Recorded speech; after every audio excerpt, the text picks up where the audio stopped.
आप सभी को प्रणाम। आज मैं आप लोगों के साथ बात करूंगा मलकाए तरन्नुम शान कलकत्ता निहायत मशहूर और मारूफ गायिका गौहर जान के बारे में।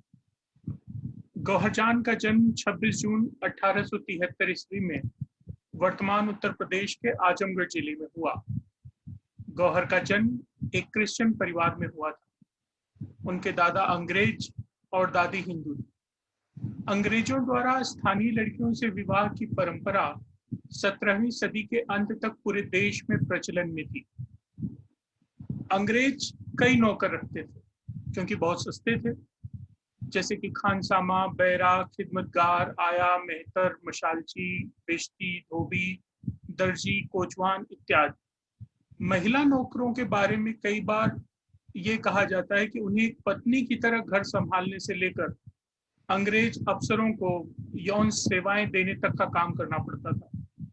ऐसी औरतों के लिए बीबी खाना अंग्रेज अफसरों के बंगलों का एक महत्वपूर्ण हिस्सा होता था और वो सामान्य रूप से एक प्रथा सी बन गई थी जो जिसे लेकर सरकार मौन साधे हुए थी और ये परंपरा उस समय चल रही थी।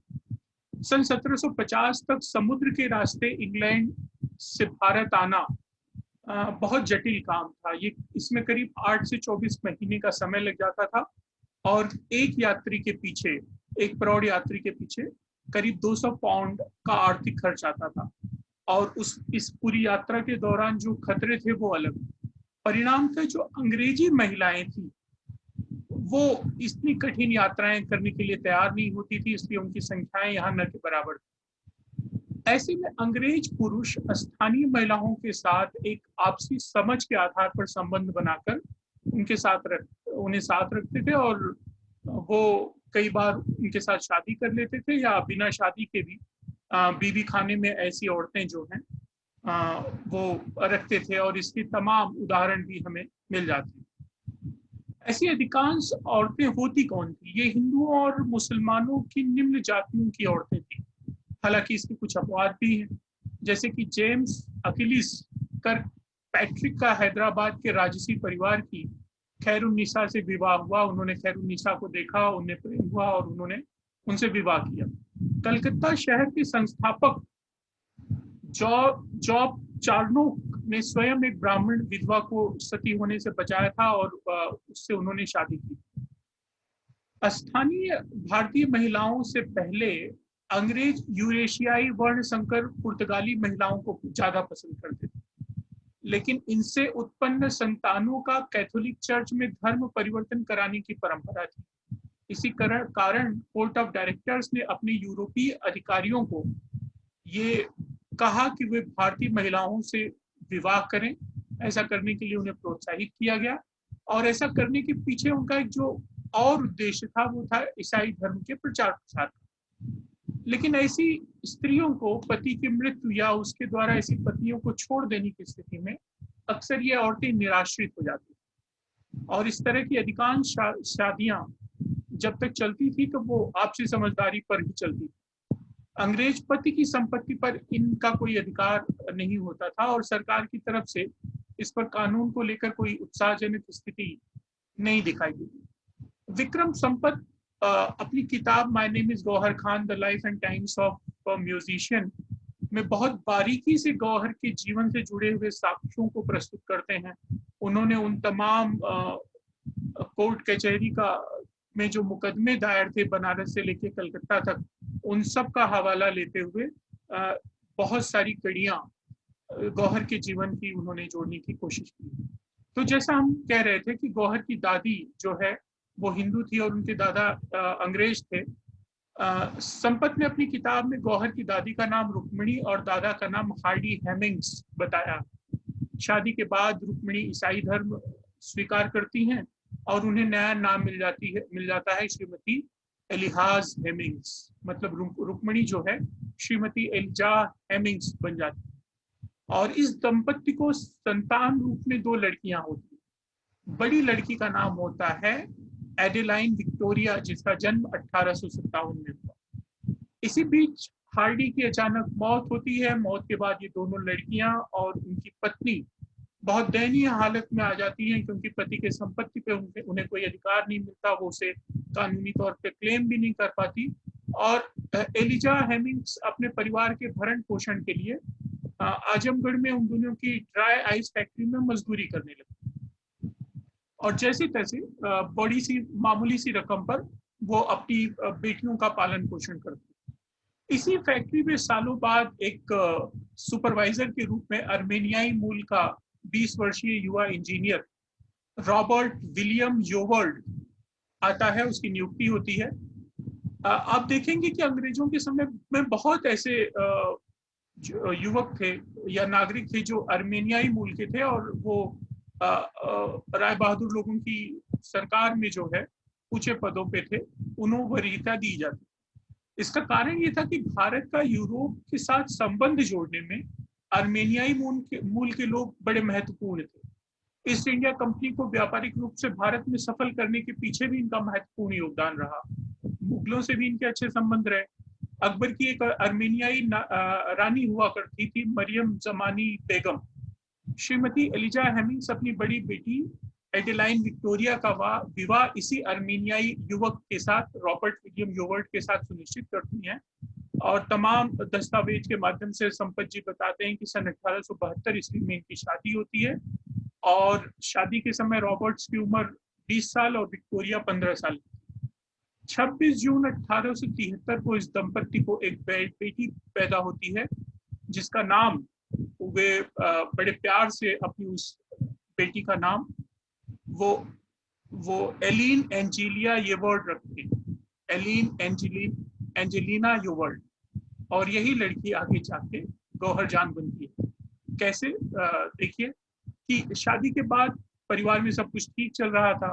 विक्टोरिया हमेशा से संगीत और नृत्य की शिक्षा लेना चाहती थी, लेकिन चूंकि उनकी माँ की ऐसी माली हालत नहीं थी कि वो इस तरह के उसके प्रशिक्षण उसको दिलवा सके। लेकिन अब शादी के बाद जब उसे थोड़ा मौका मिला था, तो उसने अपनी रुचियों को पंख देना शुरू किया। सुरीली आवाज की वो धनी थी ही। नृत्य, गायन और लेखनी तीनों की धनी मानी जाती थी विक्टोरिया। शादी के कुछ सालों बाद पति पत्नी के रिश्तों में दरार आने लगी, आपसी समझ और विश्वास की डोर कमजोर हुई। इसका दुखद परिणाम ये हुआ कि 1879 में दोनों का तलाक हो गया। इस तलाक के पीछे एक बड़ी वजह जो थी वो रॉबर्ट विलियम का यह शक था कि विक्टोरिया का दूसरे पुरुषों के साथ संबंध। रॉबर्ट विलियम को अपने पड़ोसी जोगेश्वर भारती पर शक रहा, जिनके पास विक्टोरिया संगीत से जुड़ी बारीकियां सीखने जाती थी। हालांकि तलाक के बाद विक्टोरिया अपनी माँ और बेटी की जिम्मेदारी जो है विक्टोरिया की माँ पर थी, और वो बिल्कुल असहाय स्थिति में थी, और ऐसी कोई स्थिति नहीं थी जिसे वो आजमगढ़ में जैसे शहर में अपनी 2 बेटियों को पाल लें। और अंततः इनकी सहायता उसी शहर के एक खुर्शीद नामक का व्यक्ति करता है। खुर्शीद दरअसल बहुत दिनों से विक्टोरिया को पसंद करता था, लेकिन उसे कभी ये मौका नहीं मिला कि वो इन चीज़ों को कभी परवान चढ़ाता। लेकिन ऐसे समय में जब विक्टोरिया को सहारे की जरूरत थी, तो खुर्शीद ने एक तरह से विक्टोरिया की मदद की, और मदद के बदले वो विक्टोरिया के निकट आया। लेकिन आजमगढ़ में रहते हुए लोगों के ताने सुनते हुए और शहर में बदनामी और तमाम चीज़ों को देखते हुए इन लोगों ने तय किया कि अब ये आजमगढ़ छोड़ के नजदीक के ही शहर बनारस में आ जाए। और हुआ भी यही कि विक्टोरिया अपनी माँ, अपनी बेटी और खुर्शीद के साथ जो है बनारस आ गई। बनारस आने के बाद विक्टोरिया ने इस्लाम कबूल किया और उसे नया नाम मिला मलका जान। चूंकि मलका जान उस समय और भी 2 थी, तो इसलिए इन्हें बड़ी मलका जान कहा गया। बेटी एलिन एंजेलिना योवर्ड को भी नया नाम मिला गौहर, और यहीं से एंजेलिना गौहर हो गई। दुनिया की नज़र में खुर्शीद बड़ी मलका जान के शौहर थे, और इन दोनों की बेटी थी गौहर। यहाँ पे खुर्शीद बनारसी साड़ियों का छोटा सा कारोबार करते थे, और उन साड़ियों को कलकत्ता और दूसरे शहरों में बेचने के लिए भेजते थे। और चूंकि वो उनका कारोबार चल निकला, जिससे उनकी आर्थिक स्थिति थोड़ी पटरी पे आ गई। बनारस में आने का फायदा ये हुआ कि बड़ी मलका जान और उनकी बेटी गौहर को संगीत के बड़े बड़े उस्ताद मिले और जिनसे उन्होंने नृत्य और संगीत की शिक्षा ली, और इस काम में माँ बेटी दोनों की मदद खुर्शीद ने की। खुर्शीद ने किसी तरह का कोई बंधन नहीं लगाया और तालीम का पूरा पूरा उपयोग उन्होंने बनारस का किया। ठुमरी की बारीकियां सीखने के लिए बनारस से बेहतर वैसे भी कोई जगह नहीं थी। सामगान, ध्रुगान, जातिगान, प्रबंध, ध्रुपद, धमार, ख्याल, ठुमरी, टप्पा, गजल, कवाली, हौरी, कजरी, चैती इत्यादि सांगातिक रूपों से भारतीय संगीत हमेशा ही प्रस्तुति पाता रहा, और इन सब की एक ठोस जमीन जो थी वो बनारस में थी। बनारस की एक महत्वपूर्ण गायकी परंपरा ठुमरी की रही, जो गेय विधा के रूप में प्रसिद्ध रही, और यह मूल रूप से एक नृत्य गीत भेद है। ठुमरी भारतीय संगीत के उपशास्त्रीय वर्ग में स्थान बनाने में सफल रही। यह श्रृंगारिक और भक्तिपूर्ण दोनों ही रूपों में प्रस्तुत की जाती रही। 19वीं शताब्दी में इस ठुमरी को जो है कह सकते हैं कि ख्याल की तुलना में अधिक लोकप्रियता इसे मिली। इसे जिन स्त्रियों ने गाना शुरू किया, गायकी को इसे अपनाया, उन्हें गणिका, वेश्या, नर्तकी, बाईजी, तवायफ इत्यादि नामों से जोड़ा गया और अंतोगत्वा इसे तवायफों का गाना माना गया। इन स्त्रियों को समाज के संपन्न और विलासी पुरुषों का संरक्षण प्राप्त होता था। ये अपनी कला के दम पर नाम और शोहरत पाती थी। आर्थिक और कलात्मक वर्चस्व के साथ साथ अपरोक्ष रूप से इनका सामाजिक दबदबा भी हासिल रहता था। इनका यह दबदबा इनके उन संरक्षकों के माध्यम से होता था जिनके संरक्षण में ये रहती थी। लेकिन जन सामान्य के बीच ये स्त्रियां बुरी स्त्रियों के रूप में ही मानी जाती थी।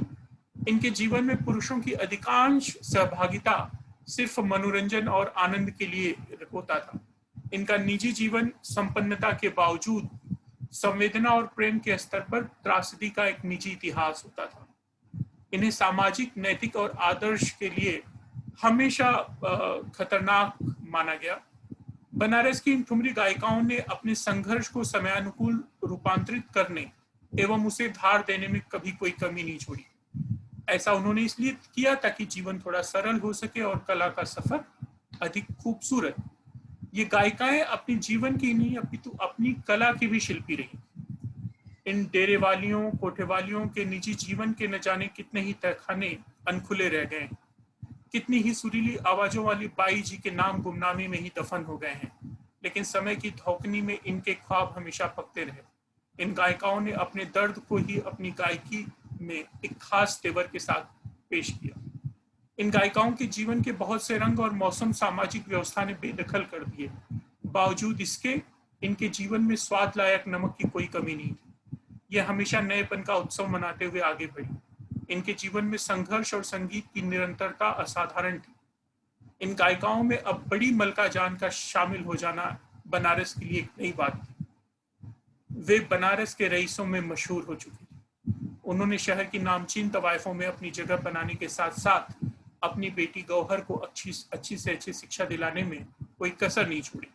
गौहर जान ने पटियाला के खालिक खां उर्फ कालू उस्ताद, रामपुर के उस्ताद वजीर खां और उस्ताद अली बख्श जर्नैल से हिंदुस्तानी गायकी के गुर सीखे। सृजन बाई से उन्हें ध्रुपद की शिक्षा ली थी। माँ बेटी की जुगलबंदी शहर के महफिलों में अब होने लगी थी।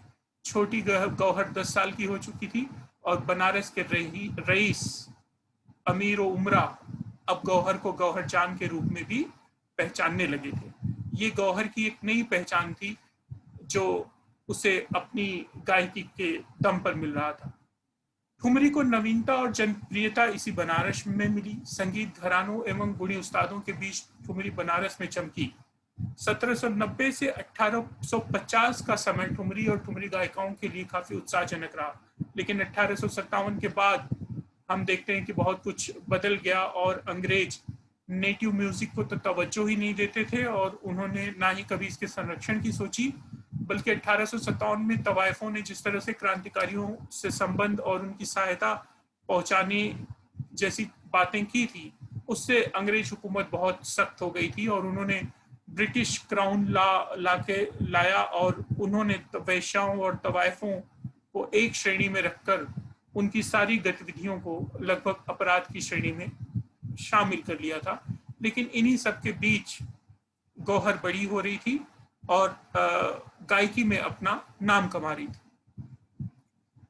बनारस लगभग 4 साल रहने के बाद बड़ी मलका जान अपने कनकुनबे के साथ सन 1883 में कलकत्ता आकर रहने लगी। वे उत्तरी कलकत्ता के चितपुर इलाके में रहीं। यहीं रहते हुए उन्होंने नवाब वाजिद अली शाह के दरबार में संगीतकार के रूप में नियुक्ति मिली। गौहर को बिंदादिन महाराज जैसे नए गुरु मिले। आप कृष्ण के अनन्य उपासक भी थे और बिंदादिन महाराज रिश्ते में बिरजू महाराज के दादाजी लगते थे, ये हम जानते हैं। वामाचरण भट्टाचार्य जैसे गुरुओं से गौहर ने बंगाली के गीत और रमेश चंद्रदास बाबा से बंगाली कीर्तन सीखा। एक श्रीमती डिसिल्वा हुआ करती थी जो गौहर को न केवल अंग्रेजी सिखाती थी बल्कि अंग्रेजी की कुछ धुनें भी उन्होंने गौहर को सिखाई। फारसी और उर्दू खुद वो बड़ी मलका जान से यानी अपनी माँ से सीखती थी। सन 1886 में बड़ी मलका जान ने उत्तरी कलकत्ता के चितपुर इलाके में ही 3 मंजिला मकान उस समय 40,000 रुपए में खरीदा, जो ये बताने के लिए काफी है कि उनकी माली हालत बहुत बेहतर हो गई थी। लेकिन इसी साल 2 अप्रत्याशित घटनाएं उनके जीवन में घटती हैं। एक तो अज्ञात लोगों द्वारा खुर्शीद की हत्या और 13 साल की गौहर का बलात्कार। विक्रम संपत अपनी किताब के माध्यम से इस बलात्कार के लिए खैरागढ़ के किसी राजा की तरफ इशारा करते हैं। जीवन की तमाम प्रतिकूलताओं के बावजूद गौहर जान ने अपनी कला साधना में कोई कमी नहीं रखी। उनका पूरा साथ दिया उनकी मां ने। 14 साल की उम्र में वे राजा दरभंगा के यहाँ अपनी पहली प्रस्तुति देती हैं, जिससे प्रभावित होकर राजा साहब उन्हें अपने दरबार में संगीतकार के रूप में नियुक्त करते हैं। गौहर जान हमदम और गौहर पिया नाम से अपनी नज़में खुद लिखती एवं उनकी धुनें बनाती।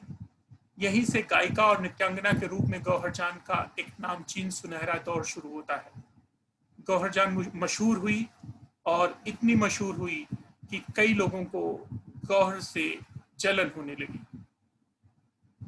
गौहर मशहूर हुई तो उनके चाहने वाले भी बढ़े।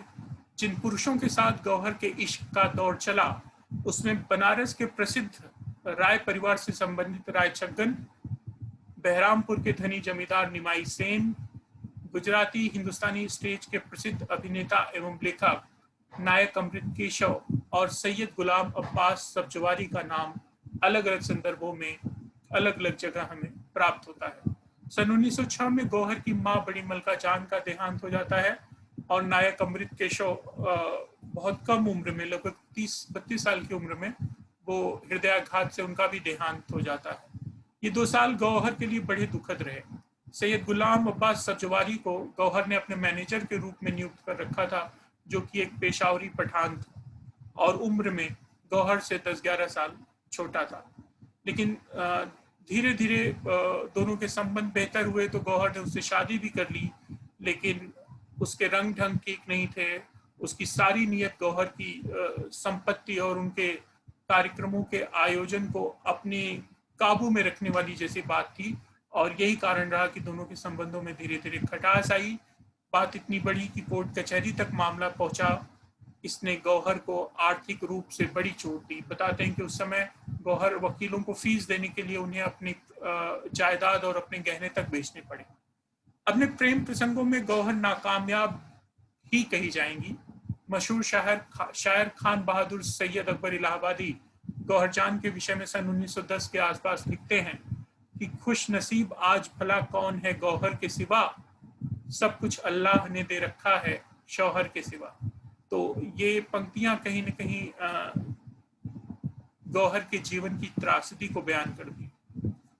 कलकत्ता की निहायत मशहूर और मारूफ गायिका गौहर जान 10 से 20 भाषाओं में गाती थी।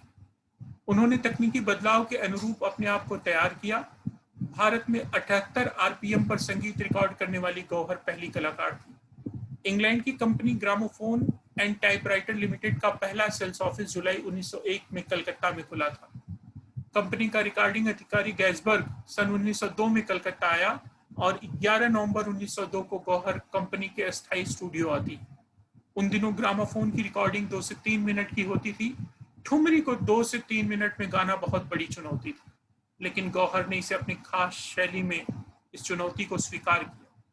गौहर ने जो बदलाव गायकी के लिए किए उसे उसी रूप में बाद में रिकॉर्डिंग के लिए कलाकारों ने अपनाया। हर गायन के बाद वो my name is Gauhar Khan कहना नहीं भूलती थी। गौहर की ठनक ठसक और खनकती आवाज की दुनिया दीवानी हो गई। गौहर जान और जानकी बाई ये कुछ नाम थे जिन्होंने ग्रामोफोन की रिकॉर्डिंग में अपना परचम लहराया। गौहर जान ने 20 से अधिक भाषाओं में 600 से अधिक रिकॉर्डिंग की। इसी रिकॉर्डिंग की बदौलत गौहर देश ही नहीं विदेश में भी मशहूर हुई। गौहर जान भारत की पहली रिकॉर्डिंग सुपरस्टार मानी जाती है। गौहर की बदौलत इस ग्रामोफोन कंपनी ने पूरे हिंदुस्तान में न केवल कमाई की बल्कि लोकप्रियता भी हासिल की। और ऐसा क्यों न होता? बंगाली, गुजराती, तमिल, मराठी, अरबी, फारसी, पश्तो, फ्रेंच, अंग्रेजी, हर भाषा में गौहर ने गायकी का लोहा मनवाया। गौहर अपनी हर रिकॉर्डिंग के लिए उस समय 3,000 रुपए लेती थी, जो किसी भी कलाकार को नहीं मिलता था। अपनी हर रिकॉर्डिंग के लिए वो नए कपड़े और गहनों में जाती थी। गौहर जान की लोकप्रियता का आलम यह था कि ऑस्ट्रेलिया में बनी माचिस की डिब्बी पर गौहर की फोटो छपने लगी। इसी तरह सिगरेट और ताश की गड्डियों पर भी गौहर की तस्वीरें नजर आती थी। राजस्थान पंजाब की कठपुतलियों के खेल में गौहर का नाम लिया जाने लगा। गौहर कलकत्ता में जल्द ही आलीशान कोठियों, महंगी गाड़ियों और शाही गहनों और कपड़ों की मालकिन बन गई। घोड़ों की रेस में पैसे लगाने का शौक भी गौहर ने पाल लिया था। इसके लिए वे महालक्ष्मी रेस कोर्स बम्बई बराबर आती थी। कलकत्ता की सड़कों पर अपने सफेद अरबी घोड़ों वाली बग्गी में वे घूमती थी। उस समय के नियमों के अनुसार ऐसी शानदार बग्गी सिर्फ शाही परिवार और अंग्रेज साहब बहादुर रख सकते थे, लेकिन नियमों के खिलाफ गौहर ऐसी बग्गी रखती थी। इसके लिए उन्हें एक बार 1,000 जुर्माना भी भरना पड़ा था, लेकिन बावजूद इसके गौहर ने अपने आगे कभी किसी को कुछ नहीं समझा। उनके दिल में जो आया उन्होंने उसे किया। सन 1920 के आसपास बताते हैं कि गांधी जी कलकत्ता कांग्रेस के लिए स्वराज फंड के बैनर तले चंदा जमा कर रहे थे। गांधी जी ने गौहर की लोकप्रियता को देखते हुए एक गायन प्रस्तुति देने और उससे जो पैसा जमा हो उसे स्वराज फंड को दान करने की बात कही। गौहर इस शर्त पर इस कार्यक्रम करने को तैयार हो गई कि गांधी जी स्वयं इस आयोजन में उपस्थित रहे, लेकिन किसी कारणवश गांधी जी नहीं पहुंचे और बाद में उन्होंने मौलाना शौकत अली को गौहर के पास पैसे लेने के लिए भेजा, तो गौहर ने कुल जमा राशि 24,000 रुपए में से आधी राशि अर्थात 12,000 रुपए मौलाना साहब को दे दिए। गौहर ने साफ कहा कि गांधी जी ने अपना आधा वादा निभाया, अतः चंदे की राशि भी आधी ही मिलेगी। मौलाना साहब से शिकायत और तंज भरे लहजे में गौहर जान ने यह भी कहा कि आपके बापू ईमान और एहतराम की बात तो करते हैं, पर एक अदना तवायफ को किया हुआ वादा भी नहीं निभा पाए। मौलाना साहब मुस्कुरा कर रह गए। ऐसी थी गौहर के व्यक्तित्व की ठसक। बताते हैं कि एक बार दतिया के नरेश महाराजा भवानी सिंह, अगर मैं गलत नहीं हूं तो, ने गौहर को निमंत्रण भेजा कि वो आए और उनके यहाँ एक महफिल में अपनी प्रस्तुति दे। दतिया को कोई छोटी मोटी रियासत मानकर गौहर ने पहले तो आमंत्रण स्वीकार कर दिया, लेकिन जब महाराजा ने अलग अलग माध्यमों से उनके ऊपर दबाव डाला तो वो आने के लिए तैयार तो हो गई, लेकिन उन्होंने कहा कि मुझे एक पूरी शाही ट्रेन चाहिए, क्योंकि मेरे साथ मेरे सहायक, नौकर, धोबी और पूरा अमला चलता है। दतिया नरेश ने गौहर के लिए 2,000 प्रतिदिन की सम्मान राशि के साथ साथ 11 कोच की शाही ट्रेन भेजी और उस ट्रेन के साथ गौहर जो है अपने लाव लश्कर के साथ दतिया पहुंचती है। उन्हें उनकी सम्मान राशि रोज मिल जाती, रहने खाने की एकदम राजसी व्यवस्था थी, किसी तरह की कोई कमी नहीं थी। बावजूद इसके कि उन्हें कार्यक्रम प्रस्तुति की कोई सूचना जो है नहीं मिल रही थी। गौहर ने कई दिन इंतजार किया, लेकिन उन्हें कार्यक्रम की अनुमति नहीं मिली। लेकिन राजा साहब ने जैसा कि उनसे वादा किया था, उन्हें जो है वो तमाम सुविधाएं और राशि मुहैया करा देते थे, जिसके लिए उन्होंने गौहर से वादा किया था। जब बहुत दिन हो गए और उन्हें कार्यक्रम प्रस्तुति का मौका नहीं मिला, तो गौहर को अपनी गलती समझ में आ गई और उन्होंने दतिया नरेश से माफी मांगी और उस माफी के बाद ही उनको कार्यक्रम देने की अनुमति मिली। इसके बाद गौहर करीब 6 महीने वहां रही और वहां रहते हुए ही उन्होंने उस्ताद मौला बख्श जिसे संगीत की बारीकियां सीखी। कलकत्ते में जो संरक्षक गौहर खान को मिले उनमें सेठ धूलीचंद और सेठ श्यामल लाल खत्री प्रमुख थे। राजा दरभंगा, राजा रामपुर, राजा इंदौर, राजा मैसूर, राजा हैदराबाद, राजा कश्मीर के दरबारों में गौहर की आवाजें गूंजती थी। लाहौर, कराची, लखनऊ, पटना, मुजफ्फरपुर, छपरा, कलकत्ता, हैदराबाद, ढाका, भोपाल, कर्नाटक, पूना, और बॉम्बे जैसे शहर के बड़े बड़े जमींदार, उमरा, उल्मा बड़े अदब और एहतराम के साथ गौहर जान को अपनी महफिल सजाने के लिए बुलाना अपनी शान समझते थे।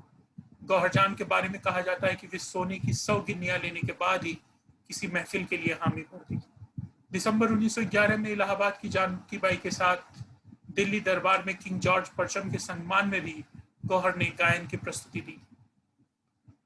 मैसूर के राजा कृष्णराज वाडियार चतुर्थ की कृपा से उन्हें 500 रुपए की निर्धारित राशि पर दरबार के संगीतकार के रूप में नियुक्त किया गया। ये गौहर जान की मुफलिसी भरे दिन थे। ये गौहर की जीवन के अंतिम दिनों की बात है। अपनी पालतू बिल्ली के बच्चों की शादी पर कभी 20,000 रुपए दावत पर खर्च करने वाली गौहर जान आज 500 रुपए की नियुक्ति पत्र पर भी खुश थी। गौहर को आवास के रूप में दिलखुश कॉटेज उपलब्ध कराया गया था। यहाँ वे 1 अगस्त 1928 से रह रही थी।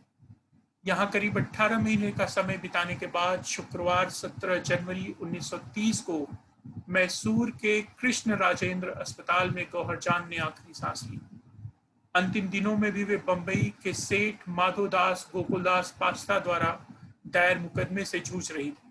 उनके मृत्यु के 8 साल बाद मतलब सन 1938 तक उनका लालची शौहर सैयद गुलाम अब्बास सब्जवारी उनकी जायदाद और गहनों इत्यादि के संदर्भ में राजा मैसूर के दरबार में पत्र व्यवहार करता रहा, हालांकि उसे और कुछ हासिल नहीं हो पाया। गौहर जान की सारी जिंदगी तूफानों से घिरी हुई उस कश्ती की तरह रही जिसने बार बार रूठी हुई हवा का रुख मोड़ दिया। जिंदगी की बुझी हुई शामों को अपने हौसले, अपनी मेहनत से न केवल जलाए रखा बल्कि उन्हें यादगारी के झिलमिलाते हुए सिलसिले भी गौहर ने दिए। ये गौहर जान की जिंदा दिली ही थी जिसने सारी तकलीफों मुसीबतों को अपने आगे बौना साबित किया। अपने समय और समाज की तमाम बर्बरताओं को अपनी देह, अपने मन पर झेलते हुए गौहर ने दुनियादारी की सारी हदों के लिए अपने आप को एक पहेली, एक अपवाद बना लिया। वो भी एक जमाना था कि गौहर जान के बिना महफिलों से कोई मौसम, कोई रंग उदास माने जाते थे। जिन महफिलों में गौहर न हो वो महफिलें नहीं मानी जाती थी। लेकिन अपने अंतिम दिनों में गौहर ने वो वक्त भी देखा जब उदासी, मुफलिसी और बेबसी उनके जीवन का घुला हुआ रंग था। यह मौसम गौहर के अंदर का भी मौसम था। सचमुच गौहर अब वहां थी जहां से कोई और रास्ता नहीं जाता। एक गाने वाली, कोठे वाली इस तवायफ ने दुनिया को यह सिखाया कि जीवन खोखले विज्ञापित मूल्यों के लिए नहीं, अपितु अपनी पाली हुई लालसाओं को अपनी जिद, अपने श्रम से हासिल करते हुए उन्हें अपनी बाहों की परिधि में लेकर झूमने का नाम। गौहर सक्रिय हस्तक्षेप करते हुए नएपन का उत्सव मनाना जानती थी। गौहर उन लोगों के भी आंख का तारा थी जिन्हें अंधेरा बहुत पसंद था। ऐसे न जाने कितने खूनी पंजों से जूझती हुई वह लहूलुहान हुई होगी। हम और आप इसकी कल्पना नहीं कर सकते। सभ्य होने के दबाव के नीचे झुका हुआ हमारा यह समाज एक औरत, एक शानदार फनकार के रूप में गौहर जान से क्या कुछ सीखना चाहेगा? कम से कम ऐसे सवाल तो दर्ज होने ही चाहिए, और ऐसे ही सवालों को दर्ज करने का यह एक विनम्र प्रयास है जो गौहर जान के बारे में तमाम स्रोतों से जानकारियां जुटाकर मैंने और डॉक्टर उषा दुबे ने हमने मेहनत की और हमने सोचा कि गौहर जान के बारे में ये तमाम चीज़ें हम अपने विद्यार्थियों के लिए और वे तमाम लोग जो शोध के कार्यों से जुड़े हुए हैं या जो इस तरह की तवायफों पर, इस तरह की गायिकाओं पर, उनके जीवन पे, उनके जीवन के संघर्ष पे और इस संघर्ष से हासिल होने वाली सीख में दिलचस्पी रखते हैं, हम उनके लिए इस तरह की एक प्रस्तुति जो है जरूर बनाएं। गौहर जान जैसी तमाम वो स्त्रियां जिसमें रसूलन बाई हैं, जिसमें जिद्दन बाई हैं, इन सब को लेके हम आगे भी भविष्य में कोशिश करेंगे कि हम इस तरह की प्रस्तुतियां जो हैं YouTube के माध्यम से आप लोगों के बीच में रखें। आप अपने विचारों से हमें ज़रूर अवगत कराइएगा कि आपको ये इस श्रृंखला की ये पहली कड़ी जो हम लोगों ने गौहर जान के बारे में दी कि एक ज़माना जिसकी गायकी का दीवाना था, और वही जिस तरह से मुफलिसी और गुमनामी में एक दिन ये दुनिया छोड़ के चली जाती है, लेकिन उसके जाने के इतने सालों बाद भी अगर आज हम गौहर को याद कर रहे हैं तो उसके पीछे उनकी कला साधना, जीवन से लड़ने और जीतने की उनकी जो जिजीविषा थी, वो है जो एक पुरुष प्रधान समाज में एक स्त्री के संघर्ष को बयान करती है। हम लोग पुनः फिर इसी तरह इसी चैनल पर किसी और ऐसी फनकार के बारे में अपने विचार लेके प्रस्तुत होंगे। आप सभी ने समय दिया और आपने इस प्रस्तुति को सुना। आप लोगों का बहुत बहुत धन्यवाद।